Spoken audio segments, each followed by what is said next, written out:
Boa noite, irmãos. Que a paz do Senhor esteja convosco.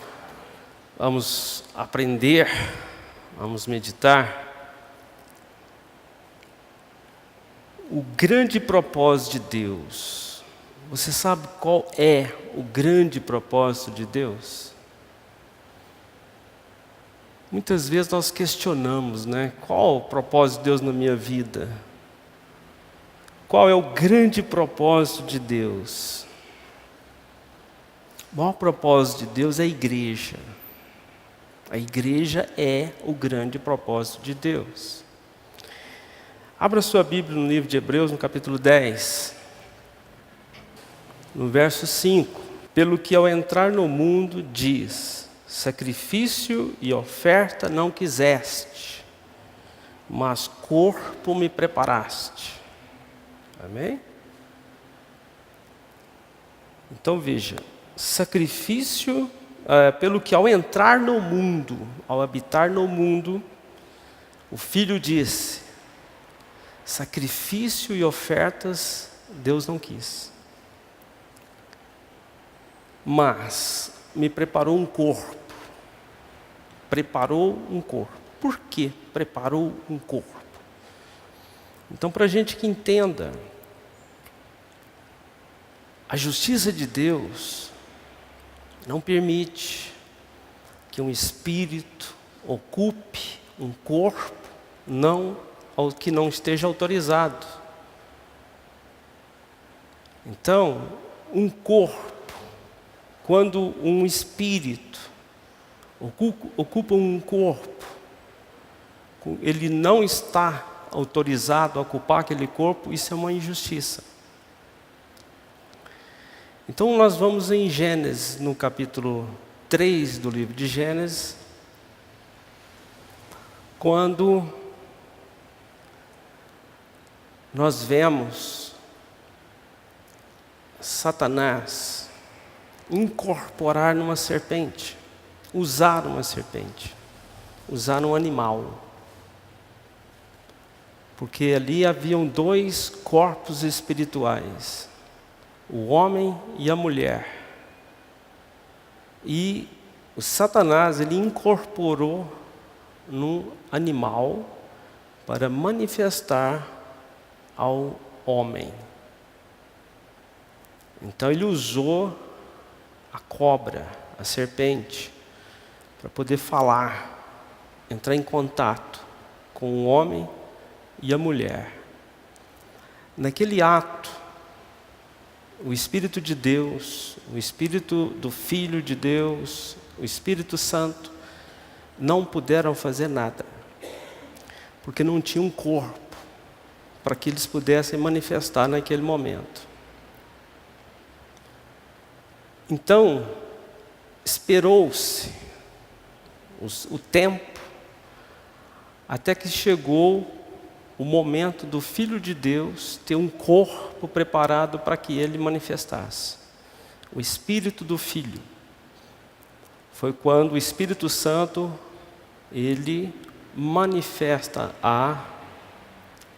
ou seja, o anjo, né, manifesta a Maria, que seria a esposa de José, e ela concebe e gera o Filho de Deus. Ou seja, aquele corpo foi preparado para habitar o Espírito do Filho de Deus. Estamos entendendo? Então o centro da palavra nossa hoje é: o Espírito necessita de um corpo para manifestar. Então vejamos, Lucas capítulo 4.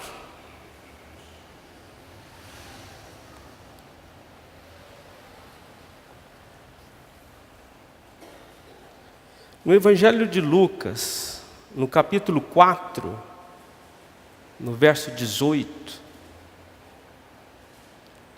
Jesus, ele tinha, o corpo de Jesus tinha um espírito. O corpo de Jesus tinha um espírito. O corpo de Jesus tinha um espírito. Se um corpo não tem espírito, então ele está morto.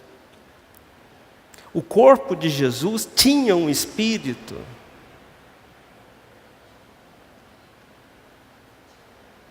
De quem? De quem? Então veja, o espírito de Jesus habitava no corpo dele. Então por que outro espírito?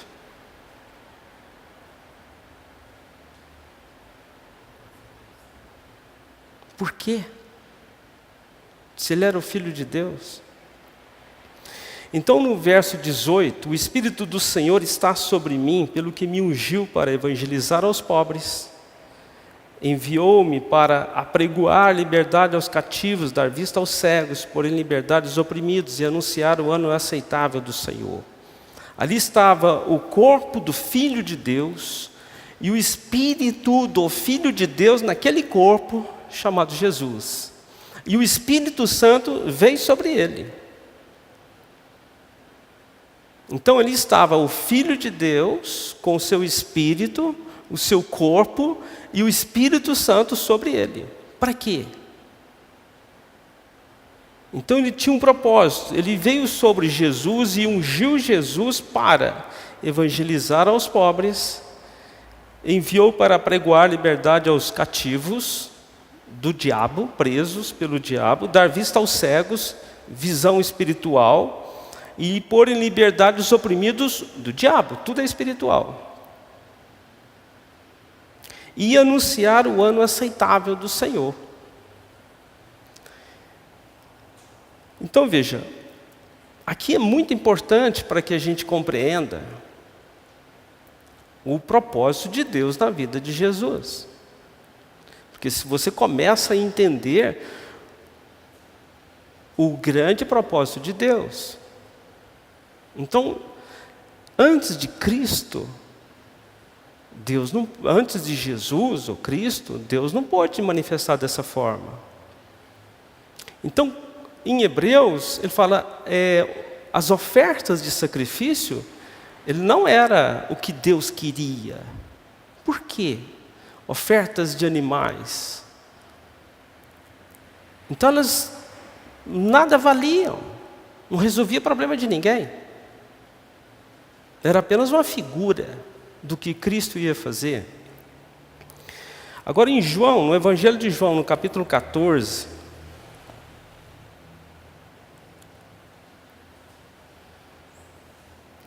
no verso 15, Jesus fala assim, Jesus já fala aos seus discípulos: se me amais, guardarei os meus mandamentos. Isso aqui eu tenho certeza que todo mundo faz isso, né? Ama a Deus e guarda os seus mandamentos. Eu rogarei ao Pai, e Ele vos dará outro Consolador. Então Jesus, Ele era um Consolador, e diz que enviaria um outro Consolador, para que esteja convosco para sempre. O Espírito. Então Jesus enviaria um Espírito. O Espírito da verdade, que o mundo não pode receber, porque não vê nem o conhece. Então o mundo não pode receber. O mundo não recebe o Espírito. O Espírito da verdade, porque não vê e não conhece. Mas vós o conheceis, pois habita convosco. Então o Espírito Santo estava no meio deles. O Espírito Santo revestia, cobria os discípulos. E Jesus falou assim, vai chegar o dia que Ele estará dentro de vocês. Estará em vós.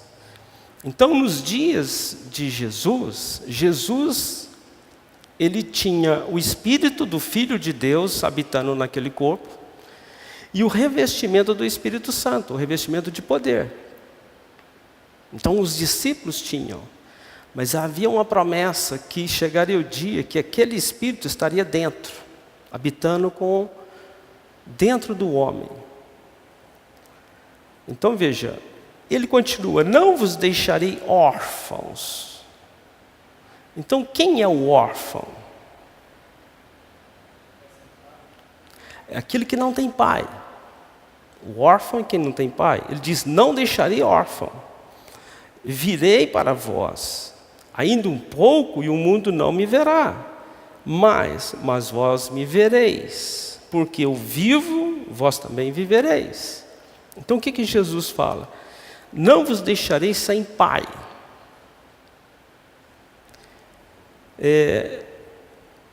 Virei a vós, ainda um pouco e o mundo não me verá, mas vós me vereis. Então, em João 17, o Evangelho de João, no capítulo 17, no verso 17, capítulo 17, no verso 17, santifica-os na verdade, a tua palavra é a verdade. Assim como tu me enviaste ao mundo, Jesus está falando com quem? Com o Pai. Santifica-os na verdade, a tua palavra é a verdade. Assim como tu me enviaste ao mundo, também eu os enviei ao mundo. Jesus enviou quem? Discípulos. Por eles me santifico a mim mesmo. Então Jesus santificou-se a si mesmo por nós. Por eles me santifico a mim mesmo, para que eles também sejam santificados na verdade. Eu não rogo somente por estes, mas também por aqueles que pela sua palavra hão de crer em mim. Todos, desde Jesus até o último. Jesus fez o quê? Rogou, clamou ao Pai por nossa vida, para que ninguém se perca dos escolhidos. Por aqueles que pela tua palavra hão de crer em mim, para que todos sejam um. Então aqui há uma palavra profunda. Então veja, o que é igreja? O propósito de Deus da eternidade é ter uma igreja. O que é essa igreja? Todos sejam um. Todos. Então, todas as pessoas, do primeiro cristão, dos apóstolos, os primeiros que foram chamados, até os últimos do tempo da igreja, um só. Um só. Então começa-se a buscar entendimento, você buscar entendimento, como ser um. Então veja, este aqui é o propósito de Deus para a minha vida, para a sua vida, para a nossa vida. Eu rogo, não somente por isso, no verso 21, para que todos sejam um, como tu, ó Pai, o és em mim e eu em ti. Então, o Pai e o Filho são um. Então, Ele quer que todos sejamos um, como Ele é com o Pai. O dia que nós pudermos dizer que somos um, então você entendeu. Agora, como ser um? Que eles também sejam um em nós, para que o mundo creia que o Senhor me enviou, que tu me enviaste. Então aqui está a chave do entendimento. O grande propósito de Deus lá na eternidade passada é igreja. Então como chegar a ser um? Então veja, depois da ressurreição, Jesus ele fala, permaneçam em Jerusalém até que sejam revestidos de poder, descerá sobre vós o Espírito Santo. Isso é Pentecostes. Então veio o revestimento de poder sobre a igreja. Ali em Atos, né? Na verdade a igreja começa antes, começa com Cristo, com Jesus, com os discípulos. Agora vamos em Efésios, no capítulo 5 de Efésios.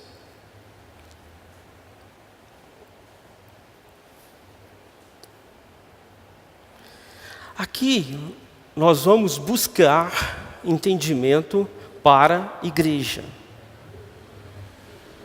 Aqui nós vamos entender a igreja. No capítulo 5 de Efésios, no verso 22, vamos receber entendimento, a revelação, o desvendamento.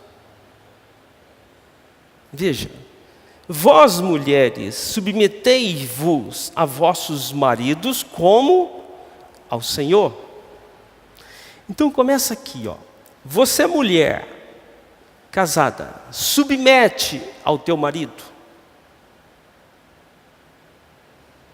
Então, a mulher, nós vamos entender isso aqui porque há controvérsias, né? A mulher que não submete ao teu marido, não submete a Cristo. Porque o seu marido você vê. Então vejamos. Vós mulheres, submetei-vos a vossos maridos como ao Senhor. Então, se eu submeto ao Senhor, eu submeto ao meu marido.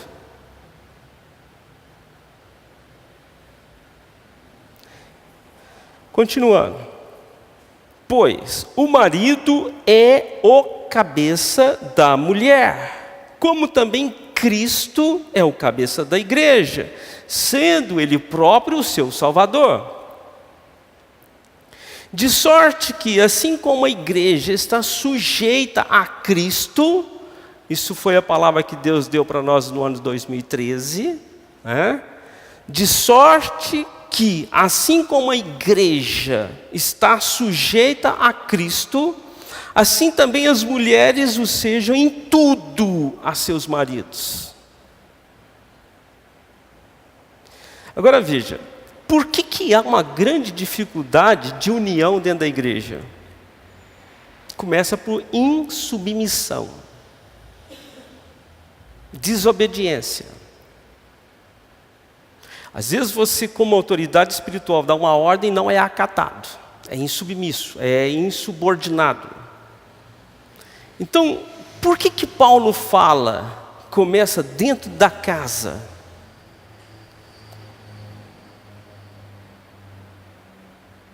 Para mostrar como nós somos e como devemos ser.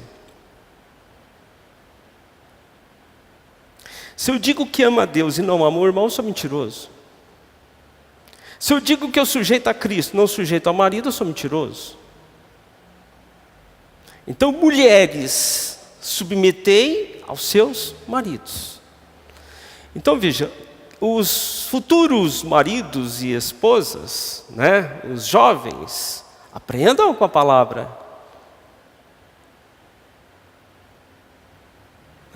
Então tem casos que é o contrário. Quem manda é a mulher. Errado. Há uma distorção. E tem um porquê disso aí. Porque um pouquinho nós vamos ver tudo isso. Tem um porquê disso, dessa inversão. Agora veja, de sorte que assim como a igreja está sujeita a Cristo, o corpo todo sujeito a Cristo, o que é sujeitar? Submeter. Assim como também as mulheres sejam em tudo sujeitas a seus maridos. Agora veja, será que os maridos ficam de fora? Não tem como, né? Então vamos aos maridos. Vós, maridos, amai a vossas mulheres, como também Cristo amou a igreja e a si mesmo se entregou por ela. O que é amor? Entrega. Então a prova de que Cristo ama a igreja é porque Ele se entregou à igreja. Então é verdadeiro. Então o que o homem tem que fazer com a mulher? Agora respondam para mim as mulheres, por que Jesus, por que a palavra, né? Porque a revelação é de Jesus, é do Espírito. Por que Paulo diz que mulher sujeita marido e marido ama a mulher? Por que ele não diz que a mulher deve amar seus maridos?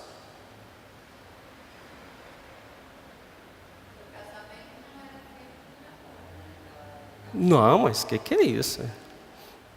Mas e hoje? A palavra é eterna. A palavra de Deus é eterna. Então ele dá uma ordem à mulher para sujeitar o marido e o marido para amar a mulher. Por quê? Então quer dizer que as mulheres não precisam amar seus maridos?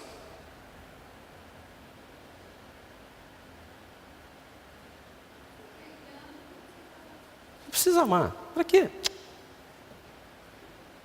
Né? O vínculo de tudo é amor. Ninguém sabe?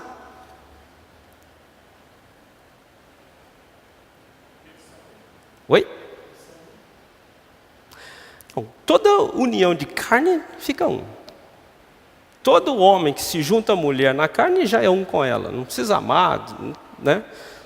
Por isso que fala, não contamina seu corpo. Porque você, uma pessoa quando se junta a uma prostituta, se torna uma carne com ela. Então não tem nada a ver.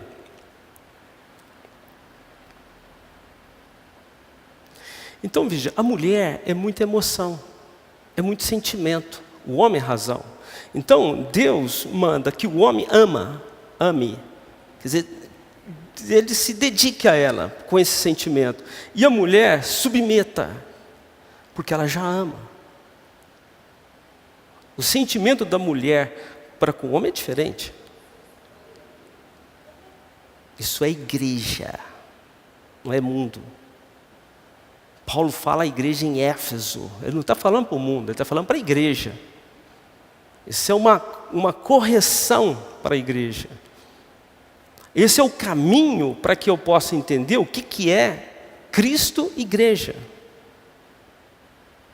Se você entender o que eu estou dizendo a respeito de homem, mulher, marido, esposa ou casal, você entende a igreja. Mulheres, submetei aos vossos maridos. Maridos, amem suas mulheres. Igreja. Isso é igreja. Pode?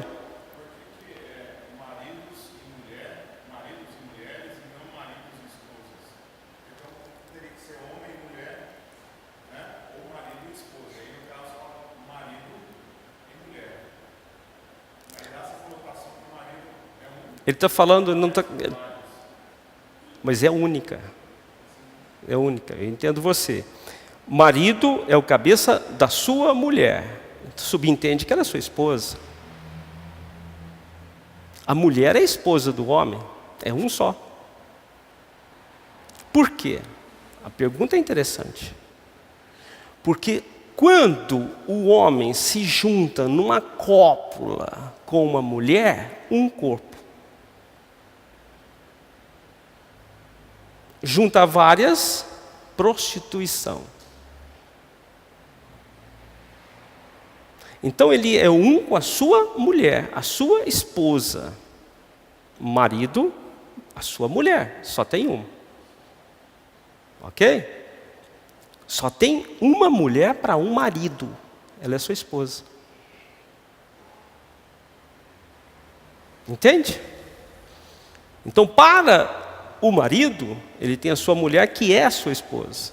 Por isso que ele não fala sua esposa, fala mulher. Como estamos no verso 25. Vós, maridos, amai as vossas mulheres, como também Cristo amou a igreja, e a si mesmo entregou-se por ela. Isso é amor. Então veja aqui, para que vocês entendam. O teu marido ama você? Você se submete ao teu marido?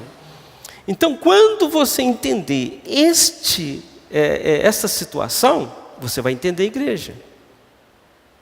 Agora, o que é o amor? Então nós resumimos numa palavra curta e grossa. Amor é entrega. Mas veja, em 1 Coríntios 13, o apóstolo Paulo define amor.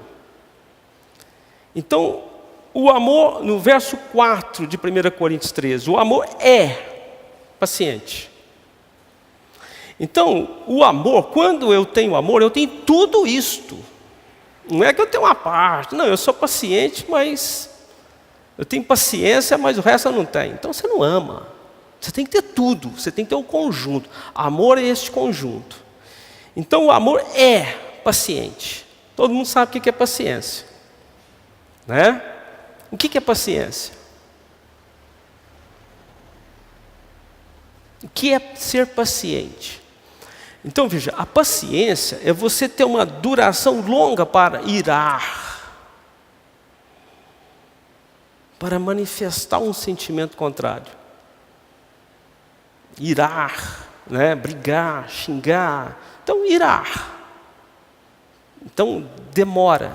Então, é ser paciente. É benigno. Então, veja, o sentimento de bondade é grande. O desejo de fazer o bem é a benignidade. Então, é benigno. O amor não inveja. Vai tratando aí da sua mente, vai pensando aí, ó. Porque esse ele está se referindo ao homem, mas porque a mulher tem que ter também. Não tem sentido o homem amar a mulher e a mulher não amar o homem. Ela é submissa, né? Ele manda, mas ela não tem sentimento nela. Isso não existe. A mulher é sentimento. O homem é razão. Então o homem deve ter o amor nele. A mulher, ela tem que aperfeiçoar o seu amor. Agora veja, o homem, se o homem não ama a mulher, como é que a mulher vai se submeter a ele? É difícil, ou talvez impossível. Então veja, o amor não inveja, não se vangloria. O que é vangloriar? Hein? Ninguém sabe o que é vangloriar. Sim, soberbecer ou vangloriar vem de glória. Então é se colocar acima, né? Se gloriar das coisas ou vangloriar das coisas, colocar acima. Não se ensoberbece, não se porta inconvenientemente. Então isso aqui para o casal, portar de forma inconveniente. O amor não faz isso. Né? Então, você provocar, quando nós nos portamos inconvenientemente, nós estamos causando dano à pessoa, ou levantando, criando um atrito, ira, ou, né? Não é conveniente que eu me vista constrangimento. Então, às vezes eu me visto de uma forma inconveniente, né? Ou esposa, imagina o esposo recebendo amigo e a esposa trajando de forma inconveniente, provocante. Então, não é inconveniente, porque às vezes ela quer causar ciúme no marido, quer que o marido chame atenção, quer ser atração. Então, não se porta de forma inconveniente. Não busca seus próprios interesses. Isso aqui é terrível. Isso aqui é o eu, é o egocêntrico, né? O que ele faz é para ele está se lixando por mulher, porque aqui nós estamos falando do amor do homem para a mulher, né? E a mulher para com o homem. Não se irrita, não se irrita, quem ama não se irrita, está ouvindo aí? Não se irrita, né? Não suspeita mal. Não suspeita mal. O que é suspeitar mal? Então veja, quando uma pessoa suspeita mal, porque a mente dele já está cheia de coisa, ou ela ou ele. Então quando isso acontece, não tem amor. Não há amor. E quando não há amor, aí entra um outro sentimento de controle. Aí a coisa se descamba. O amor não se irrita, não suspeita mal. O amor não se alegra com a injustiça, mas se regozija com a verdade. Agora veja, tudo sofre. Quem ama? Quem ama tudo sofre. Sofre por quê? Hein? Por amor? Porque ama? Tudo crê. Esse tudo é tudo. Tudo crê, tudo espera, tudo suporta.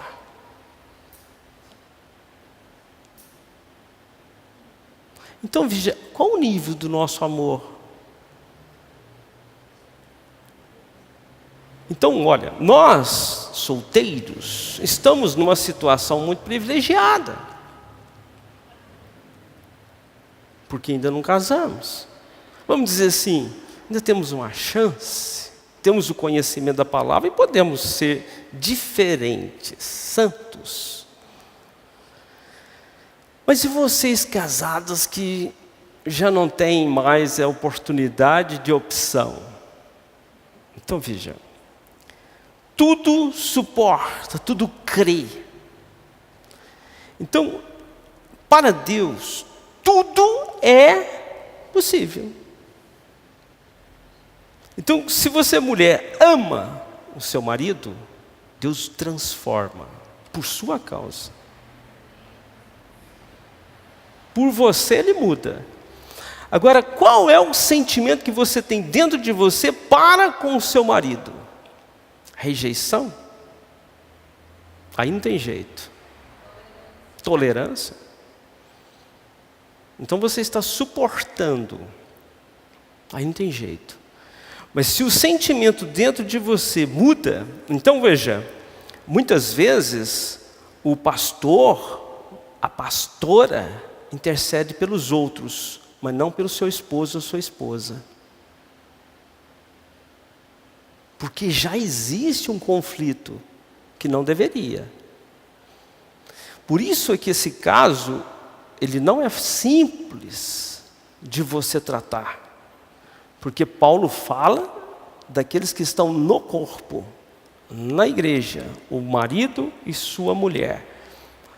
Mas nós temos que entender, ou seja, quando eu digo corpo, que estão ouvindo, porque corpo, o marido está numa igreja, mas está no corpo. Ele está num outro lugar, mas é corpo, porque tudo é corpo. O corpo é uma unidade. Então nós temos que entender muitas coisas. Agora, se o marido está no mundo, é uma outra situação. Então veja, Jesus não veio trazer explicação, veio trazer confusão. Eu vim para confundir. Então o que nós devemos buscar? Cabeça. Cristo é cabeça. Ele sabe tudo. Busca Ele. Então vejamos, o amor nunca falha. Então, se você tem um sentimento de amor por uma pessoa, ele não vai se perder, porque ele não falha. O amor nunca falha. Então, vamos voltar agora, porque agora temos condições de entender mais. Efésios, no capítulo 5. Paramos no verso 25, eu vou repetir. Vós, maridos, amai as vossas mulheres. Isso é uma das coisas, suportar as mulheres, né? Não é? Tudo suporta. E as mulheres, sujeitai a vossos maridos. Estamos errados? Estamos aprendendo? Cristo amou a igreja e a si mesmo se entregou por ela, para a santificar, purificando-o com a lavagem de água pela palavra. Então prega-se a palavra, a mulher vai e passa pelas águas, purificando-a, a fim de apresentá-la a si mesmo. Igreja gloriosa, sem mácula, nem ruga, nem coisa semelhante, mas santa e sem repreensão. Então veja, qual que é o propósito de Jesus, do Filho de Deus, o propósito para a igreja? A fim de apresentá-la para Ele mesmo. Por que apresentar para Ele? A igreja é a noiva dele. Aqui tem coisas fantásticas para a gente aprender. Então Ele quer que quando a noiva, que é a futura esposa, vá se apresentar a Ele, sem mancha, sem pecado, sem ruga, bonita, nem coisa semelhante, ou seja, essa ruga poderia haver uma deformação, um envelhecimento, mas santa e irrepreensível. Aqui tem uma revelação nesse versículo, grande revelação para nós, neste versículo. Vai em Efésios 1:4.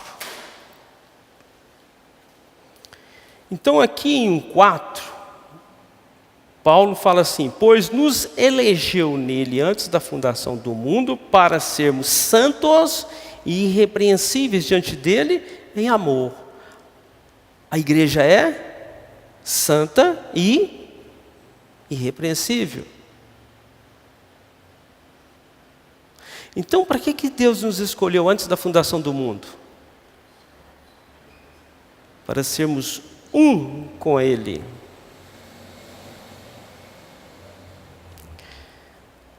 Afinal de contas, nunca ninguém odiou a sua própria carne. Então veja, quando o homem se junta à sua mulher e passa a ser um só, o homem não odeia a sua própria carne. Antes, a alimenta e sustenta, como também o Senhor a igreja. Então aqui, quando você é igreja, então você lembra desse texto, que o Senhor alimenta e sustenta a sua igreja. Por que Jesus alimenta e sustenta a sua igreja? Quem entendeu? Quem entendeu? Quem está acordado? Quem está meditando? Não. Como? Não. Não. Porque é o corpo dele. Porque a igreja é o corpo dele. Ele vai alimentar o seu corpo. Então, quando é que ele vai alimentar a igreja? Quando nós estamos ligados a ele como cabeça. E quando é que nós estamos ligados a ele como cabeça? Quando nós sujeitamos, porque veja o seguinte, marido, pois o marido é o cabeça da mulher, Cristo é a cabeça da igreja, como também Cristo é o cabeça da igreja, de sorte que assim, como a igreja está sujeita a Cristo, a igreja está sujeita a Cristo, então a igreja, ela é a mulher de Cristo, ou a noiva de Cristo. Então, quando a mulher sujeita o seu marido em casa, ela vai sujeitar na igreja. Quando o marido ama a mulher em casa, ele vai amar a igreja. Isso é a forma como Paulo, ele usou, porque ela é perfeita, essa união. Entende? Então, nós estamos no mundo físico, homem e mulher, marido e esposa, ou marido e mulher, para entender o físico, o espiritual. Então, se você entende o físico, o espiritual é a mesma coisa. Afinal de contas, nunca ninguém odiou a sua própria carne, antes alimenta e sustenta, como também o Senhor a igreja. Pois somos membros do teu corpo. Estamos entendendo a situação como é? O que os maridos devem fazer com a sua esposa? O que as mulheres devem fazer com seus esposos, seus maridos? Submeter. Então, se a esposa não consegue submeter, ela não vai submeter a Cristo como no corpo, ainda é insubmissa. Por isso deixará o homem a seu pai e a sua mãe e se unirá à sua mulher. E serão os dois uma só carne. Então veja, Cristo, o Filho, não deixou o Pai da glória? Para quê? Hein? Para se unir à sua mulher. Então, estas são formas físicas de entender o espiritual. Porque, na verdade, a mulher de Jesus é a sua igreja, que são milhares de membros, que são espíritos. Mas para que a gente possa aqui entender ou compreender o mistério, é isto. Então, o Filho deixou a sua casa celestial para desposar a mulher, vir buscar e preparar sua noiva. Então, o dia que nós estivermos na glória com Cristo, haverá uma grande celebração, a bodas. Então, ele veio buscar e preparar a sua noiva. Aí você vai ver a parábola que ele deixou sobre a noiva. A parábola das bodas. A parábola das 10 virgens.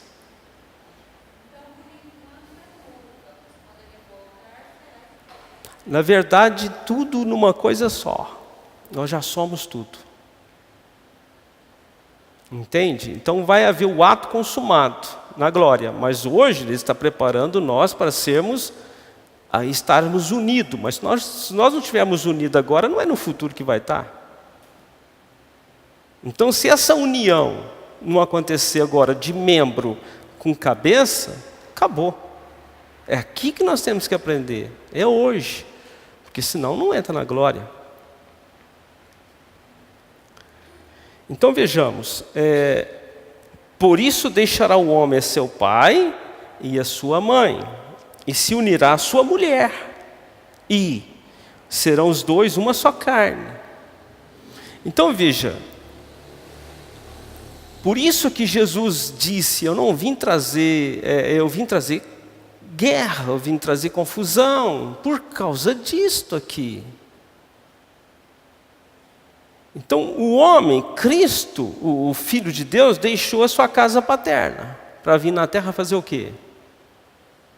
Buscar sua noiva. A noiva de Cristo já estava preparada antes da fundação. Não estava? Efésios 4, nos elegeu nele antes da fundação do mundo. Só que ele veio procurar, ele veio buscar, ele veio preparar. Então, esta noiva que ele preparou, ela não está santificada, ela está enrugada, ela está feia. Então, ele tem que tratar com ela. Hein? Então, para purificando-a com água, a fim de apresentá-la a si mesmo, igreja sem mácula, sem pecado, sem mancha, sem ruga, sem coisa semelhante, mas santa, irrepreensível. Então, Deus nos escolheu antes da fundação do mundo para sermos santos e irrepreensíveis. O que é isso? Igreja, como nós podemos nos tornar santos e sem repreensão? Como?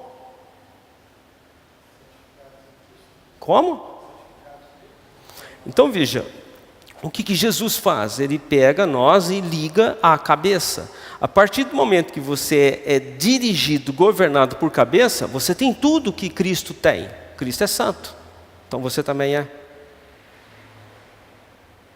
Cristo é poderoso, então você também é. Cristo foi ungido, então você também foi. Desde que você esteja numa posição correta de submissão. De amor e submissão, né? Que aqui o homem e a mulher. Então, o homem, o marido e a sua mulher, que Jesus tomou, por exemplo, eles vêm para o corpo e passam a ser membros do corpo. E agora o homem e a mulher é membro do corpo de Cristo. Agora Cristo é a cabeça, o homem não é mais. No corpo, Cristo é o cabeça. Fora do corpo, o homem é o cabeça. Entra para o corpo, o homem é o cabeça. O homem sujeita a Cristo, da mesma forma que a mulher. Estamos entendendo? Então veja, o Cristo fez a parte dele. Deixou a sua família, o seu pai, e habitou aqui para formar ou buscar a sua mulher, a sua noiva. E a noiva? Porque a noiva deixa a sua casa. Então a noiva é o homem e a mulher. Rompe. Aqui você vai entender quando Jesus ele fala que o filho vai brigar com o pai por causa da palavra, porque ele vai se unir a ele e romper, porque não tem mais elo. Rompeu o elo. Então quando você se une a Cristo, você rompe o elo que havia antes. Isso não é necessariamente que aconteça, mas espiritualmente 100%. Fisicamente, às vezes gera conflito. Espiritualmente, se você une a Cristo, acabou. Você passa a ser um com Cristo. Então veja. E se unirá a sua mulher, serão os dois um só. Então é um corpo, um único corpo. Quem que é corpo de Cristo? É casa de Deus, outra igreja, outra denominação? Não, todos que se unem a Cristo formam um corpo com Ele. Todos, sem exceção. Então tem um aqui, outro lá, outro cá, outro lá. É corpo. Se tiver no corpo de Cristo. Agora veja, quando é que é corpo espiritual? Quando? Isso é fundamental. Quando é que é um casal? Então veja, o homem ama a sua mulher. A mulher submete ao seu marido. Isso é 100%, não é? Todos os dias o homem ama a sua mulher, a mulher submete ao seu marido. Mesma coisa é a igreja. A parte de Cristo é perfeita, mas é a nossa. Então você submete. O que é submeter?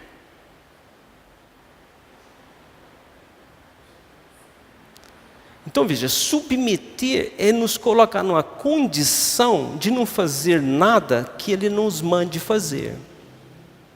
Senão é desobediência. A mulher que submete ao seu marido, que convive com o seu marido, que sabe que o marido a ama, que o homem, quando ama a sua mulher, ele se dedica a ela, ele dá sua vida por ela. Ela consegue fazer alguma coisa sem falar com ele? Nada, não consegue. Porque a consciência acusa. Você acha que um homem está trabalhando para cuidar da sua mulher, a sua mulher vai para o shopping passear e não fala para ele? Isso é traição. Então veja, nós não temos um vínculo perfeito com a cabeça. Agora veja, cada um de nós aqui temos uma formação, uma origem, mulher, homem, jovem, velho, né? Várias idades. Como ser um com Cristo? Como ter unidade de corpo? Submetendo a cabeça. Acabou. Se você submeter a Cristo, você é um com os irmãos. É o vínculo. O vínculo que nós criamos é esse. Primeiro, submeter à vontade de Cristo. Por quê? Quando eu me submeto à vontade de Cristo, Ele me coloca na posição correta, eu não faço nada errado. Né? É lógico que Ele vai gerar em mim o fruto do Espírito. Então, quando se submete a Cristo como cabeça, acha a sua posição no corpo. Então, veja, Por isso deixará o homem a seu pai e a sua mãe, e se unirá à sua mulher, e serão os dois um só, uma só carne. Grande é este mistério, mas eu me refiro a Cristo e a igreja. Então veja, o homem e a mulher é carnal, é corpo físico. Então se você entender o que é este corpo físico de homem e mulher, você vai entender o espiritual, que é Cristo e igreja. Mistério. Por que mistério? Mistério é tudo que a sua razão não entende. A sua, não a minha. Para você é mistério, para mim não. Para mim é mistério, para você não. Então, por quê? Se você conhece, já não é mais mistério. Então, qual é o mistério? Que se você não entende, é mistério. Então diz, grande é este mistério. Então qual é o mistério? Cristo é Espírito. Cristo é Espírito. Então este Espírito, Cristo é Espírito e é cabeça. Além de ser um Espírito, é cabeça. Porque não fala de Jesus, Jesus é o corpo de Cristo. Jesus é o corpo que Cristo habitou. É o Filho de Deus. Então veja, quem é o cabeça? Quem é o corpo? É um espírito. Então o corpo de Cristo somos nós no mundo espiritual, e não no físico. Então vejamos, no mundo espiritual nós somos membros de Cristo, estamos ligados, não fisicamente a Ele, mas espiritualmente. Eu fisicamente estou ligado à minha mulher, à minha esposa, mas espiritualmente estou ligado a Cristo. E este corpo que tem Cristo cabeça, e que tem membros, ele precisa de um espírito também. Porque ele é um corpo. Aí Jesus fala, não vos deixarei órfãos, mas enviarei o Espírito Santo. Então o Espírito Santo habita em nós. Então veja o poder da igreja. Ele tem Cristo como cabeça e o Espírito Santo habitando dentro de nós. Grande é o mistério. Então Jesus, ele se refere também a igreja em João 15, quando ele fala da videira. Olha como que é perfeito. Em João 15, Jesus fala assim, eu sou a videira, eu sou o corpo, eu sou a cabeça. Então para o corpo, Jesus é a cabeça.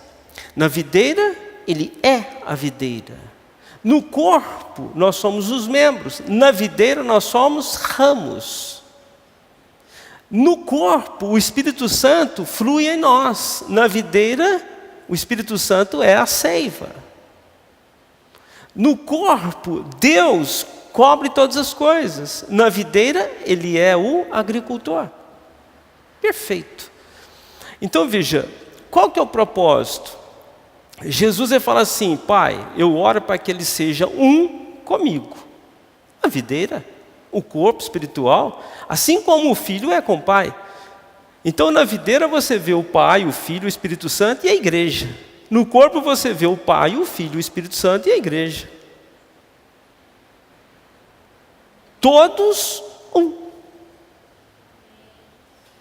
Então veja, não é simples, porque você tem que ver com olhos espirituais. Você tem que viver uma vida espiritual.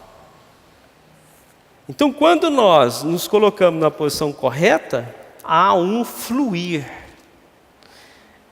Isso daqui é para a gente crescer. Então, veja, quando é que nós vamos mudar?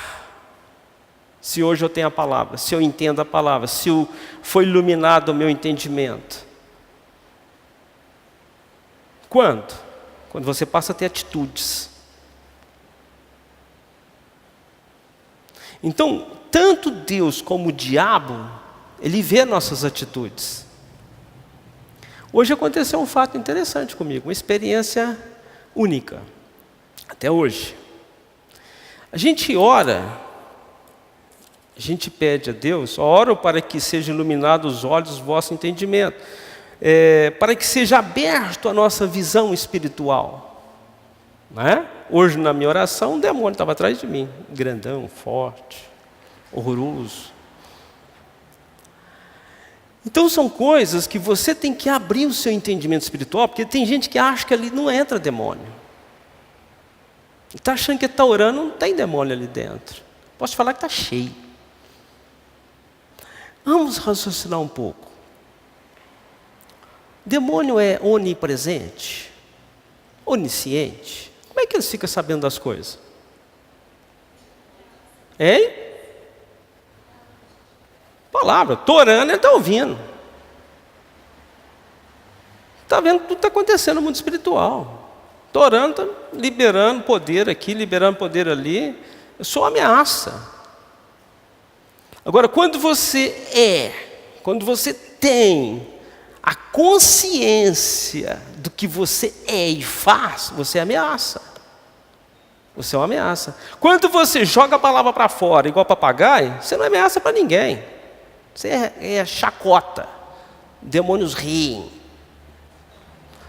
Entende? Mas quando ele se coloca nas minhas costas, para ver o que eu estou fazendo, porque minha oração mudou na hora. Foi coisa incrível. Isso é muito rápido, é piscar de olho. Entende? Então mudou na hora. Só que eu tenho entendimento da palavra, eu sou parte do corpo de Cristo, Cristo é a cabeça, não demorou nem piscar de olho, já sumiu.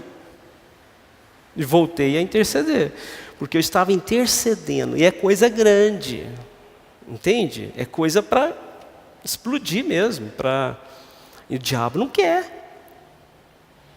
Ele não quer, mas não adianta. Porque nós aprendemos o seguinte, uma coisa é você ter autoridade, outra coisa é ter poder. Então eu tenho autoridade, então eu desfaço as obras do poder. Tem que sujeitar. Então, para que você entenda que quando você está orando ali, ó, estão anotando, tá? Estão anotando as coisas. Não pensa que é orar e liberar. Não, está orando, está liberado. Está orando, está liberado. Não, você tem que orar com autoridade e poder. Ou com poder e autoridade. Com força. Então, eu começo as minhas orações, eu intercedo por mim, depois intercedo por todo mundo que vem à memória, as famílias, os membros, e vamos orando, vamos intercedendo. Ele não gosta de jeito nenhum. A forma de oração é buscar poder mesmo, é para poder derramar, não é para Deus abençoe o pastor Flávio, Deus abençoe a pastora Heloísa. Não é assim, é luta, é guerra, é peleja. Entende? É buscar no seu interior a sua necessidade. Né? E Deus vem me instruindo na forma de orar. Então, quando você tem amor, você libera poder. Né? Porque tudo acontece no vínculo do amor. Então, quando você aprende olha, um sentimento fortíssimo é esse do amor. Porque quando você tem amor, porque muitas vezes nossas orações por libertação, por salvação, não passa da língua, não tem sentimento. Mas quando você realmente coloca o seu sentimento, que você cria um elo com aquele ser humano e não quer que ele vá para o inferno, ele é salvo. Pela sua oração. Entende? Então, às vezes a nossa oração é desprezível. Se o Senhor quiser salvar, o Senhor salva. Mas não pode ser assim. Então você é como se você estivesse naquele lugar. Então o que é o amor? Não é uma entrega? Então entregue-se por aquela pessoa. Isso é um tipo de oração. E quando você entra na guerra, quando você entra na peleja, você entra na brecha para aquela pessoa. Quando você vai interceder por enfermidade, é como se ela estivesse dentro de você. Isso Deus vai liberando. O Espírito Santo vai liberando poder. Aí vem a represália. Por que o demônio falou para mim, naquela sala lá, vai lá para o curral? É porque sabe, ele vê. Eles sabem disso. Amém? Então vejamos, lembrando aqui o último texto. Grande é esse mistério, mas eu me refiro a Cristo e a igreja. Assim também vós, cada um em particular, ame a sua própria mulher, como a si mesmo. E a mulher respeite a seu marido. Amém? Vamos orar?